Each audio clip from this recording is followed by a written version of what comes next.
There's a moment in everyone's life when someone says something that just hits the wrong nerve. A rude comment, a dismissive tone, a broken promise. And before we even realize it, our emotions take over, our heart races, our thoughts spin, and anger takes the wheel. But what if you could live your life in such a way that no one's words or actions could shake your peace? What if your calm became your strength, not your silence? Here's the truth: anger doesn't come from what others do to us. It comes from the expectations we place on them. We get angry because we expect people to act a certain way. We expect them to be kind, respectful, or fair, and when they're not, we take it personally. But here's a small shift that changes everything. When you stop expecting people to behave the way you want them to and start accepting that they'll act according to who they are, not who you wish they were, your peace becomes unshakable. Think of it like this: if a storm hits, you don't yell at the wind. You take cover. You understand that the storm is just doing what storms do. People are the same way. Some will criticize, some will misunderstand you, some will test your patience. But none of them can control you unless you give them permission. The calmest people aren't the ones who avoid conflict. They're the ones who master the pause, that small moment between what happens and how they respond. That's where power lies, because in that space you get to choose. Do I react emotionally or do I respond intentionally? So, when someone tries to pull you into their chaos, don't take the bait. Their behavior is a reflection of their state of mind, not your worth. Smile, breathe, detach. And remember, your peace is too valuable to trade for temporary anger. It's not about being emotionless. It's about being emotionally intelligent. You can acknowledge how you feel without letting those feelings define your actions.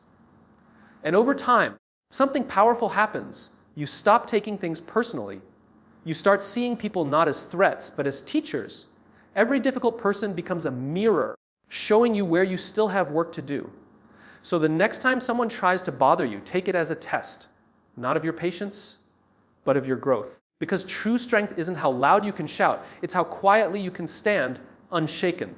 Anger is born from expectation, not action. Most of the time, what truly upsets us is not what people do, but what we expected them to do and didn't. We walk around with invisible scripts in our minds. We expect friends to be loyal, colleagues to be respectful, strangers to be kind. And when they aren't, when they fall short of that internal script, our emotions flare. We feel betrayed, offended, disrespected. But in truth, it's not their action that creates our anger. It's our disappointment that reality didn't match the story we built in our head. Think about it. If someone you deeply trust ignores your message, you might feel hurt or angry. But if a stranger does the same thing, you barely notice. The action is identical, no response, but the expectation is different. That difference is where anger lies. When we expect too much from others, we give them silent control over our emotions. Every unmet expectation becomes a trigger, every assumption a setup for frustration. The problem is, we often confuse our expectations with fairness. We believe people should behave a certain way because it feels morally right.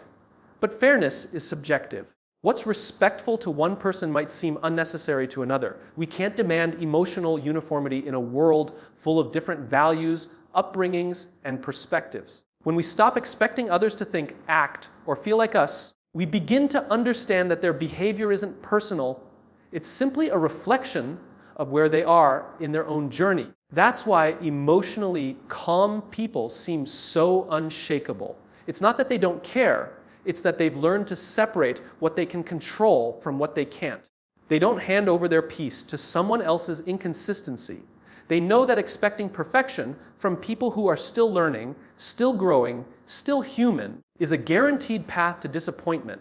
When you release expectations, anger loses its grip. You stop waiting for others to validate you, apologize, or meet invisible standards. Instead, you focus on your response, the only part that truly belongs to you. Every moment you choose understanding over expectation, you gain power over your emotions. And that power, quiet and steady, is what transforms frustration into freedom. Acceptance is the path to peace. Most of our inner chaos comes not from what happens to us, but from our resistance to it. We fight reality as if arguing with it long enough will make it change. We replay conversations, analyze unfair moments, and wish people were different. But peace doesn't come from control. It comes from acceptance. Acceptance doesn't mean agreement or approval. It means understanding that what has happened, has happened. It's the quiet recognition that life unfolds on its own terms, not ours. When we resist, we suffer twice, once from the event itself, and again from our refusal to accept it. Imagine standing in the rain and shouting at the clouds to stop. You only get wetter and angrier. Acceptance is stepping under shelter, taking a breath, and letting the storm be what it is. It's not surrendering to weakness, it's surrendering to truth. When you accept people for who they are, you stop expecting them to fulfill roles they were never capable of playing. When you accept situations for what they are, you stop exhausting yourself trying to bend them into what you wish they were. Acceptance is powerful because it gives you clarity. It removes the fog of frustration and helps you see things as they are, not as you imagine them to be. In that space of clarity, solutions appear, patience grows, and calm becomes natural. The energy once wasted on resistance becomes available for progress. You stop saying, "Why me?" and start asking, "What now?" Acceptance turns emotional turbulence into wisdom, pain into perspective, and chaos into calm understanding. The truth is, peace isn't found when life becomes easy. It's found when you learn to remain steady while life stays unpredictable. Acceptance doesn't erase the pain, it softens it. It doesn't eliminate challenges. It helps you face them without resentment. When you practice acceptance, you begin to flow with life instead of fighting against it. You start to realize that every experience, pleasant or painful, has something to teach you. You stop clinging to how things should be and begin embracing how they are. And in that shift, quiet, humble, and freeing, you discover that peace was never missing. It was simply waiting for you to stop resisting. Master the pause. Between every action and reaction lies a small, sacred space, a brief moment where we hold the power to choose our response. Most people live on autopilot, reacting instantly to everything that triggers them. Someone insults them, and they snap. Something goes wrong, and they panic. But those who learn to master the pause, to stop, breathe, and think, hold a kind of quiet strength that nothing can disturb. The pause is not weakness, it is the ultimate display of control. It's the difference between reacting emotionally and responding intelligently. When we pause, we interrupt the emotional chain reaction that drives anger, regret, and impulsive decisions. That single moment of stillness allows our rational mind to catch up with our emotions. It's in that breath, that heartbeat of silence, where we find the wisdom to ask ourselves, is this worth my peace? Is this the person I want to be right now? Most of the time, the answer changes everything. What once felt like an attack begins to look like someone else's pain. What felt urgent begins to lose its grip. The pause turns reaction into reflection, and reflection into growth. The challenge is that pausing doesn't come naturally. Our emotions are fast, our awareness is slow. We have to train ourselves to build that gap through mindfulness, patience, and self-awareness. It starts small, taking a breath before replying, stepping away before confronting, or counting to 3 before speaking. These simple acts might seem insignificant, but they create emotional distance between stimulus and response. That distance is where maturity lies. The more we practice the pause, the more we begin to trust it. We start to see that not every situation demands an immediate answer. Not every comment deserves a reply, and not every emotion requires action. We learn that silence can be more powerful than words, and restraint can be a form of wisdom. The pause doesn't just change how we respond to others. It changes how we see ourselves. It shows us that calm is not the absence of emotion, but the mastery of it. And when you master the pause, you no longer live at the mercy of your impulses. You live guided by intention, awareness, and strength. Detach from emotional bait. Every day, we encounter people and situations designed, intentionally or not, to pull us into emotional chaos. Someone criticizes you, a colleague undermines you, a friend gives you the silent treatment, and instantly your mind begins to spin. You feel the urge to defend yourself, to explain, to prove a point.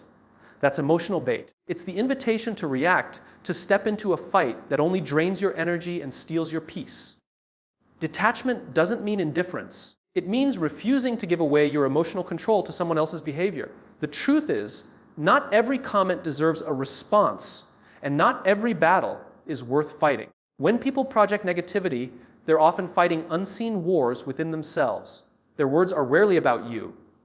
They're about their pain, insecurity, or frustration. But when you take their behavior personally, you make their storm your storm.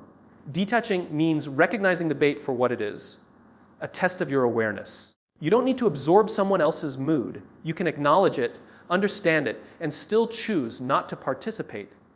Detachment gives you freedom. It allows you to observe without absorbing, to care without collapsing, and to stay calm while others lose control. When you're detached, you stop trying to control outcomes or convince others to see your side. You understand that emotional maturity isn't about winning arguments. It's about preserving peace. The most powerful person in any situation is the one who stays centered while everyone else is reacting. This kind of strength comes from self-awareness and emotional discipline. It's built by pausing before you respond, by asking yourself whether your reaction serves your peace or feeds your ego. Sometimes the smartest move is silence, not because you're weak, but because you value your energy too much to waste it on noise. Detachment teaches you to prioritize calm over control and understanding over reaction. In time, you begin to see how often the world tries to pull you off balance through anger, fear, or ego, and how powerful it feels to stay grounded. You stop letting others decide how you feel. You stop dancing to the tune of every provocation. And in that stillness, in that emotional neutrality, you discover that true power is not in reacting, it's in remaining unbothered. Respond with intention, not reaction. The space between what happens and how we choose to handle it defines the quality of our lives. Most people react quickly, emotionally, and without thought. They let anger, fear, or pride take over, and only later do they realize they've said or done something they regret. Reaction is instinct. It's the body's automatic defense. But response, real, conscious response, is power. It's the ability to act from clarity instead of chaos, from awareness instead of impulse. Responding with intention means you decide what energy you bring into every situation, no matter what energy comes at you. When you respond with intention, you take ownership of your emotions instead of being owned by them. You pause long enough to understand the truth beneath your feelings. You ask yourself, what outcome do I actually want here? Sometimes that means speaking up firmly. Other times it means walking away quietly. The goal isn't to suppress emotion, it's to channel it productively. Emotion has energy, but without direction, it becomes destruction. Intention gives that energy purpose. This kind of control doesn't come naturally. It takes awareness and practice. It's built in moments of discomfort. When someone disrespects you, when plans fall apart, when life tests your patience, in those moments, your instincts will scream for a reaction, but your growth whispers for a response. The person who reacts gives away power. The person who responds holds it. When you react, others control your emotions. When you respond, you control yourself. Responding with intention also means choosing long-term peace over short-term satisfaction. It's easy to snap back, argue, or prove your point, but none of that brings lasting calm. Intention asks, will this move me closer to who I want it to be? That question alone changes everything. It shifts you from defending your ego to protecting your inner peace. It reminds you that your character speaks louder than your emotions. Over time, intentional responses reshape your relationships, your mindset, and your life. People begin to respect your calm because it's rare. Challenges no longer throw you off balance. They reveal your strength. You stop being reactive and start being deliberate, steady, aware, and purposeful. That's where real confidence lies, not in being perfect, but in being intentional. See challenges as lessons. Life has a way of testing us in moments we least expect: a failure, a betrayal, a setback, or a disappointment that shakes our confidence. Our first instinct is to resist, to ask why this is happening, to see the situation as punishment or bad luck. But challenges are not here to break us. They're here to teach us. Every obstacle carries a lesson. Every difficulty holds a mirror to something within us that needs growth. When we shift our perspective from why me to what is this trying to teach me, pain transforms into purpose. Challenges reveal what comfort hides. When life is easy, we rarely examine our habits, beliefs, or weaknesses. But when things fall apart, we are forced to confront ourselves. We learn patience in frustration, strength in struggle, compassion in pain, and humility in failure. Growth doesn't come from what goes right, it comes from how we handle what goes wrong. Each challenge is an opportunity to build emotional muscle, the kind that can't be developed through ease or praise. Seeing challenges as lessons also frees us from resentment. Instead of blaming others or circumstances, we begin to take responsibility for our response. We understand that control doesn't lie in what happens to us, but in what we do with it. Some lessons teach us endurance, others teach us detachment, and some simply teach us to slow down and listen. When we stop labeling experiences as good or bad and start seeing them as part of our evolution, peace replaces frustration. The truth is, the people who grow the most are the ones who have been tested the hardest. They've learned to turn pain into perspective and obstacles into opportunities. They don't see failure as the end. They see it as feedback. They ask, what can I learn? What can I improve? How can this make me stronger? That mindset changes everything. Instead of living in resistance, they live in resilience. Every challenge, no matter how small or painful, adds depth to your character. It builds wisdom that can't be taught in comfort. So when life pushes you, don't just survive it, study it. Because the lesson inside your struggle is often the very thing shaping you into the person you were meant to become. At the end of the day, peace isn't something you find, it's something you create. It's built moment by moment, choice by choice, in how you handle the things that try to shake you. You'll still face people who test your patience, moments that tempt your anger, and situations that challenge your calm. But each time you pause instead of react, accept instead of resist, detach instead of argue, and respond instead of explode, you reclaim your power.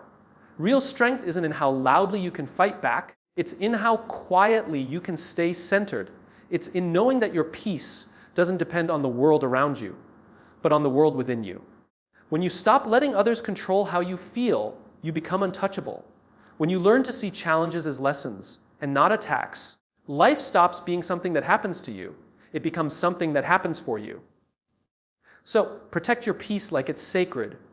Guard your energy like it's gold, because it is. The calmer you remain, the clearer you think. The clearer you think, the stronger you become. And when you reach that point, when no one's words or actions can pull you out of balance, you'll realize you haven't just learned how to control your emotions.